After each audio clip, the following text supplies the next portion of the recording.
O consultor de empresas Valdez Ludwig esteve aqui no Sem Censura e deu uma verdadeira aula sobre o mercado de trabalho. Há uma transformação na economia toda. Então, o resumo da ópera é assim. Nós temos uma economia baseada em conhecimento. Só se vende, só se compra, isso é conhecimento. Se ela é baseada em conhecimento, o que importa mesmo é a inovação. O que importa para uma empresa, o único fator de competitividade que sobrou para as empresas chama-se inovação, capacidade de inovar. Inovação só vem de gente, inovação não vem de máquina. Então o ser humano passou a ser a chave da estratégia das empresas. O empresário bacana sabe que a única coisa que presta na empresa dele são os funcionários dele, que o resto não vale nada. Empresas com patrimônio do tamanho dessas companhias aéreas aí com problemas, certo? Não adianta ter o melhor equipamento do mundo, tá certo? Não adianta isso, se você não colocar o teu funcionário em primeiríssimo lugar. É a única coisa que vale, tá certo?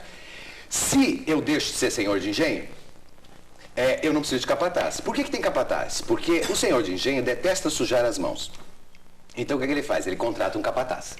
Nas nossas empresas ele dá o nome de gerente para esse cara. Aí você pergunta, o que você faz pro gerente? Nada. Certo? O que você faz aqui? Eu coordeno. Eu supervisiono. Nada. Ele não faz nada. Ele passa o dia como capataz. Ou seja, controlando os outros. Certo? Acabou o que eu pedi? Eu pedi outro. Cadê o relatório que o homem está pressionando? Sempre tem um homem pressionando o cara. Né? Ele fica no meio de campo. Está desempregado. Está desempregado. É um cara que não sabe fazer nada. Só controlar os outros. Daqui que eu assino, adoro assinar e tal. Agora, essa estrutura ainda vige, quer dizer, por quê? Se tem senhor de engenho e tem capataz, é porque tem a terceira raça, que é a maioria das pessoas que tem uma vocação para escravo. Aí é a questão do empreendedorismo. Eu não posso mais ir para o mercado de trabalho como um escravo. O que é o escravo? Detesta trabalhar. E é fácil de fazer o teste. É fácil fazer o teste para saber se é escravo ou não. Você pergunta para a pessoa assim, e se você ganhasse na Mega Sena? Aí o cara diz assim, se eu ganhasse na Mega Sena, não passava nem na porta daquela empresa. Tanto que ele odeia trabalhar. Bom, ele tem a síndrome do domingo de noite, aquela história toda. Ele confunde o salário completamente. Ele acha que ele ganha pouco e ponto final. Ele esquece que a regra do salário é igual no mundo inteiro, desde Adão e Eva. As pessoas recebem pela sua raridade e não pela sua importância. Os professores estão em alta e ganhando pouco. Por quê? Porque tem muito. E o Popó ganhou em 12 minutos o quê? Certo? O que nenhum professor vai ganhar, mas Popó só tem um. E professor tem muito. E o erro definitivo do escravo é trabalhar mal porque ganha pouco. Por que você está trabalhando tão mal? Porque eu ganho pouco. Com o dinheiro que eles me pagam, não é para fazer trabalho espetacular, não. E aí ele fica ali. Quem é que vai te achar? A minha orientação, cadê a câmera? Tá lá.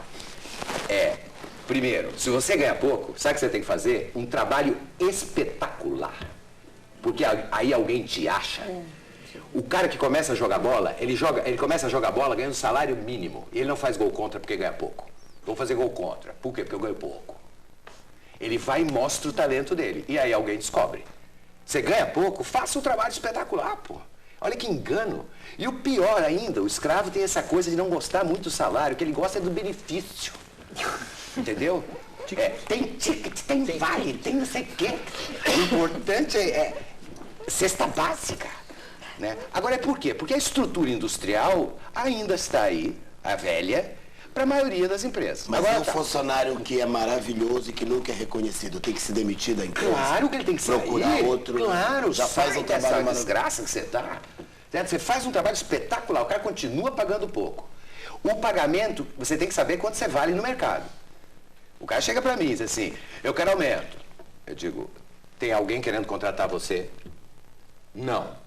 Ué, então é o que você vale, meu amor. Isso é no mundo inteiro. Não importa se é socialismo, comunismo ou capitalismo. Isso aí vai desde Adão e Eva. Então você tem que saber quanto você vale também, para poder exigir. É a passeata ontem do servidor público. Eu quero, porque eu quero. Eu quero do que quer. Quanto você vale? Me diga quanto você vale. Infelizmente é assim. Esse modelo industrial velho morreu então. Então é o fim do capataz. O fim do morre junto o tal do gerente. É o fim completo da escravidão. Agora sim acabou a escravidão. Qual é a tragédia embutida aí, Leda? é que esse novo mundo dessas empresas bacanas que a gente está conversando até agora, é para muito pouca gente. A maioria das pessoas que estão sem emprego são esse perfil, que estão precisando de um capataz ainda, um bom senhor de engenho. Então, é um dilema que nós temos, que então, é transformar... a chamada ratatouille está liquidada? Não, nós temos que... Não, o desafio não é botar as nossas crianças na escola, elas já estão. O Brasil está com todas as crianças na escola nesse momento, praticamente todas. É bobagem. O problema... Melhorar a escola. Não, o nosso problema é colocar o adulto de volta na sala de aula. Porque a questão não é qualificar a pessoa. Não tem como. Ó, meu amigo, Mas você... a questão é atualizar? Não, é educação básica. Eu vou dizer por quê. O indivíduo, você não tem mais trabalho aqui. Por quê? Porque esse torno aqui era manual, não tem, agora é torno de comando numérico, é software. Ah, tá, eu vou me qualificar. O indivíduo tem a 4ª série do 1º grau.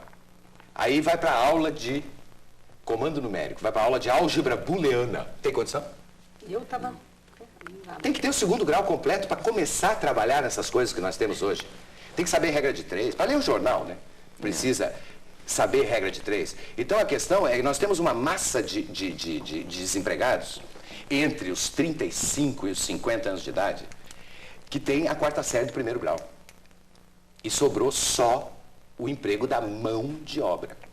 E não existe mais emprego para mão de obra. Ninguém quer contratar mais a mão de ninguém. Na escola de samba, querem contratar a mão de alguém? Você quer contratar o talento de alguém, você quer contratar o sonho de alguém, você quer contratar o conhecimento de alguém. Porque, enfim, a máquina está fazendo.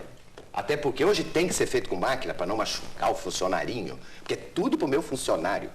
As empresas bacanas são maravilhosas, porque elas já sabem disso. E aí demitem a gerentada velha. E aí tem a escassez absoluta no mercado. De quê? De líderes. A escassez total. A maior dificuldade de contratação, a Miriam sabe disso. Mas tirando o gerente, sobra o dono, né? Isso que vai Sobra ter o senhor de engenho, Mas se ele não tiver talento para liderança, ele faz o quê aí? Normalmente ele tem, se ele já está tocando uma empresa bem. O acionista, o presidente... Porque ele vai ter que se relacionar com a equipe dele. Se ele não tem, deve se demitir e contratar uma direção qualificada? E é o que está acontecendo. As grandes empresas hoje buscam o líder é o líder.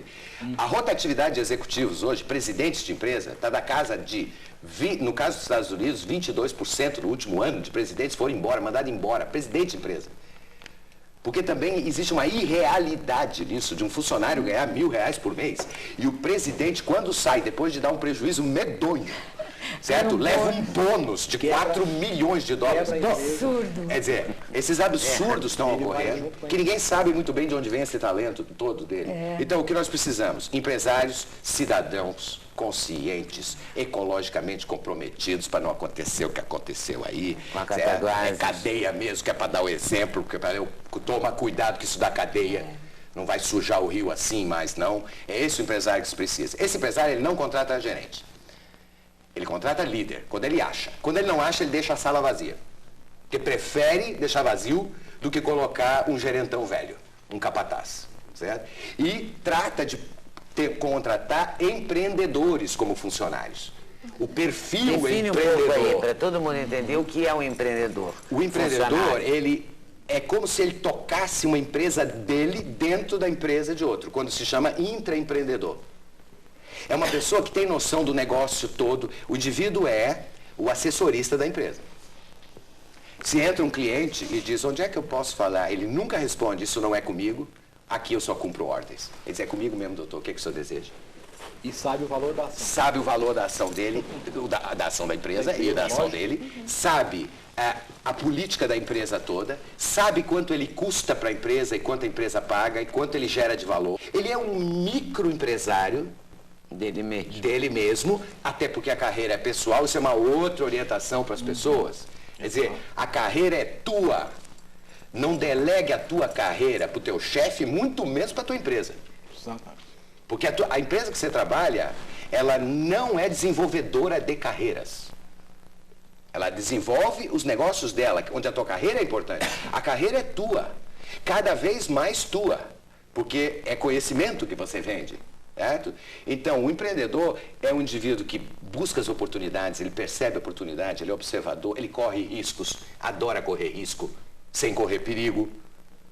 Então ele planeja. O planejamento é que está entre isso. Você pode correr altos riscos com pouco perigo. Claro. A palavra que está no meio chama-se planejamento. Então, é um indivíduo que sabe planejar e, fundamentalmente, é um indivíduo que ama trabalhar. Trabalhar é uma dádiva, certo? É a Fernanda Montenegro. Como é que você quer morrer? No palco. O meu sonho é morrer no palco. Pergunta para os funcionários das empresas, o sonho deles é esse. Meu sonho é morrer eletrocutado aqui nesse escavo. Você pergunta para o escravo, qual é teu sonho? Aposentar. Porque daí eu vou. Aí eu falo o quê? Vai morrer? Que sonho besta de aposentar. Tem o sonho do artista. O sonho do artista é muito forte. Ele ama trabalhar. E às vezes trabalha numa coisa que detesta. Certo? Tem gente que odeia beijar na boca o inimigo e beija na boca no palco, não tem problema nenhum. Voltando à escola de samba, que eu citei ainda agora, por que um serralheiro tem um emprego numa empresa, uma serralheria, e fica praguejando com o patrão, faz um trabalho ruim e exige o ticket, podendo sair antes, e 37,1 de febre, é certo? Ele pede licença de 3 dias. Quando ele sai dali, às 6 da tarde, e vai para o barracão da escola, ele vai para qual função? Mesma. Se lá não tem ticket, lá não tem ticket, lá não tem nada. De noite ainda por cima. O banheiro eu sei como é que eu já fui, é aquela coisa. E ele faz um trabalho espetacular lá, na escola de samba. Então não me vê que esse pacto primeiro tem que ter necessidades básicas resolvidas, depois tem que ter o quê? É porque a escola de samba dá a ele a oportunidade de realizar um sonho. E a maioria das empresas, nem a política da empresa não está nem aí para os sonhos das pessoas. Mas o novo chefe tá, né? É isso que eu escutei antes de ontem, dessa empresa que eu citei ainda agora, eu escutei. Eu estou preocupado com o sonho individual dos meus funcionários. A primeira pergunta quando o cara vem trabalhar é: qual é teu sonho? Para a empresa ajudar ele a realizar. Aí a empresa vai que vai, bacanérrima e tal. Veste a camisa, né? Eu estou muito agoniado com algumas coisas. Eu estou mais agoniado com essa obsessão pela formação, que não ajuda muito, não. Concordo. Você tem razão. É 400 MBAs, rosnando com esse negócio de formação. Tem que ter a formação. Obviamente que se você for engenheiro da NASA, meu amigo, começa no ITA, depois... Claro. Depende da função que está, mas parar com a obsessão. Vai atrás do que você é forte, certo? Esquece, gerencia o que você é fraco. Não minta em relação ao que você é fraco. Fala inglês, more or less, ou a little bit. Não, é nada. Você fala little bit é porque não fala nada. As empresas estão parando de investir no inglês das pessoas, porque descobriram que depois de 3 anos ninguém sai falando coisa nenhuma, que vira uma maior social, a empresa paga o meu inglês. Aí vai pro inglês. E ninguém fala nada de inglês. Eu estou falando uma coisinha. Eu não sou contra aprender inglês, pelo amor de Deus. Todo mundo tem que aprender. E se a tua profissão exige o inglês, faz o curso. Depois conversa com o pessoal do teu curso sobre qual é a melhor maneira de viajar para aprender inglês mais forte. Certo? Acho que tomar cuidado. Investe. Se o inglês é fundamental no seu trabalho, investe Eu nele. quero dizer, o que é fundamental hoje... Se é uma ferramenta, investe. O que é fundamental hoje é a capacidade inovadora. Agora, eu queria colocar um desafio aqui à mesa. Esse é o empreendedor. Ai, meu Deus. Onde está, na escola de 1º grau e 2º grau, o que eu falei que era o empreendedorismo? A escola está formando as pessoas para gostar de correr risco? Para perceber oportunidades? Para amar trabalhar? Não, nem um pouco. Nós não somos formados para ser empreendedor. Então, todo mundo é empreendedor. Esse negócio. Eu não sou empreendedor. Eu não tenho dom. Todo mundo. Dom não existe. Para com isso de dom. O Mozart tinha dom para música. Um piano. Mentira! Mentira! Mas aos 6 anos ele tocava, porque tinha um piano. Se não tivesse piano, cadê o Mozart? Eu estou dizendo que tem que dar oportunidade ao talento dele acontecer. Tem que ter um piano por perto. Em algum momento a bolinha do Guga chegou na frente dele. Mas primeiro passou pelo judô, pelo não sei o quê, onde foi fracassando. As mães não, colocam a menina no balé e deixam 10 anos no balé para a menina ficar na 4ª fila. E tem que ir lá gravar. Põe a menina no... Será que não faltou a bolinha de tênis para a menina? Tem que dar oportunidades às pessoas de mostrar... Ninguém nasce com nada. A gente nasce com determinada compleição para algumas coisas. Se nasce com um ouvido maravilhoso, a gente seria cantor. É que o nosso ouvido é ruim. É certo? O passarinho não nasce sabendo voar. A mãe dele não joga ele para baixo do ninho, ela não é besta. Só depois que nasce a pena. Entendeu? Aí a mãe joga, aí ele aprende quando a mãe joga. A gente não nasce sabendo mamar, a gente encosta o peito e encontra aquela maravilha, aí mama. Quer dizer, isso também no ambiente profissional. Então, a sugestão é, quais são as suas fortalezas, os seus talentos. Não é matemática, não é isso? Não. É comunicador, adaptável, a pessoa carismática, a pessoa... Esses grandes temas, tá certo? Do talento. E aí você tem trilhões de profissões, né? Que você pode escolher, que você pode se encaixar. Isso é um menino falando para mim, acho que eu falei de uma vez que eu tive no Sem Censura sobre isso. Acho que falei, mas vale a pena falar de novo. Do menino do interior de Minas, que quando eu perguntei, o que você faz melhor do que os outros? Ele, nada. Eu disse, não, você tem que ter alguma coisa, pô, que você faz melhor que os outros. Eu sou o melhor torcedor do Atlético. A única coisa que eu sou reconhecido. Aí ele montou uma rede de lojas temáticas do Atlético. E foi fazer administração. E daí a rede, vende coisa. Quer dizer, bom, né? O que ele tem de bom? O que ele tinha de bom? O que a mãe considerava um defeito. Claro. Que era obsessão pelo Atlético Mineiro. A ovelha negra, né? A ovelha negra da família. E ele vai e me monta uma rede temática do Atlético. E aí, sabe? E vai fazer administração, porque tem que saber, tem que ter a formação. Lê da importância dos pais para estimularem seus filhos a serem críticos e criativos, não é? Que não comece em casa a tolir, porque depois a escola já vai tolir. Então... Você tem um filho que é ótimo em matemática e péssimo em história. Você deve contratar um professor particular de matemática. Para ficar o melhor da classe. Que é pro bicho ficar o cão em matemática. E contrata um mais ou menos de história pro bichinho passar. E incentivar. Isso tudo está numa palavra que é sensibilidade, que é prestar atenção no outro. Prestar atenção no mundo No também. outro E no e mundo. em si mesmo, né? Claro. No outro, no mundo. Quer dizer, o menino... em si.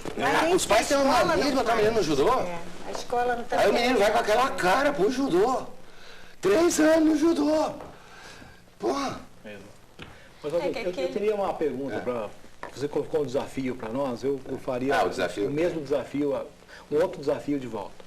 O que a gente vê muito das empresas, essas maravilhosas que a gente comentou, né, as empresas maiores, já mais estruturadas, o que é muito comum é que essas empresas buscam no mercado, igual buscam agulha em palheiro.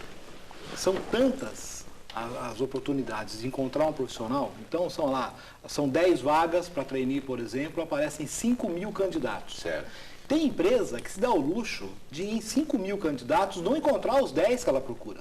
Por quê? Ela busca tantos requisitos necessários, requisitos básicos, que ela não encontra em 5.000 candidatos. Ela não enxerga. Ela não enxerga, ou ela faz o que a gente comentou antes do intervalo, né?